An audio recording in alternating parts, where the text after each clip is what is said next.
Hello guys, இன்னைக்கு வந்து big pass வீட்டில் வந்து கானா சாம்ராஜ்யம், தர்பீசு சாம்ராஜ்யம் இதில் வந்து நேற்று வந்து தர்பீசு சாம்ராஜ்யத்தில் வந்து வாட்டர்மெலன் ஸ்டாரும், கானா சாம்ராஜ்யத்தில் வந்து கானா வினோத்தும் இருந்தாங்க மன்னராக.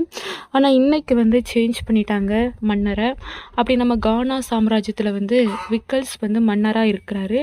அதே மாதிரி தர்பீசு சாம்ராஜ்யத்தில் மகாராணியாக விஜய் பாரு இவங்க வந்து இருக்கிறாங்க, கண்ணழகி அப்படின்ட்டு. இன்னைக்கு வந்து ரொம்பவே இன்ட்ரெஸ்டாக டாஸ்க் வந்து போக போகுது. அதுலேயும் பாரு இவங்க வந்தாலே போதும், அந்த இடமே கலகலன்னு தான் இருக்கும் அப்படிங்கிற மாதிரி. அதுவும் மகாராணி அப்படின்ன பிறகு இவங்க தான் இன்றைக்கான ஒரு கேமாகவே இருப்பாங்க. ஸோ இன்றைக்கான டாஸ்க் வந்து ரொம்பவே இன்ட்ரெஸ்டாக தான் இருக்க போகுது. ரெண்டு சாம்ராஜ்யத்துக்கு இடையில எப்படி இன்றைக்கி போர் வந்து இருக்கும், அதே டைமில் வந்து நல்ல ஒரு கலகலப்பான ஒரு என்டர்டெயின்மெண்ட்டாக தான் இந்த டாஸ்க் வந்து இன்றைக்கி போகும் அப்படின்னு சொல்லி ரொம்பவே எதிர்பார்க்கப்படுது. இந்த மாதிரியான அப்டேட்ஸ் தெரிஞ்சுக்கணுன்னா நம்ம சேனலை சப்ஸ்கிரைப் பண்ணி வச்சுக்கோங்க. தேங்க்யூ.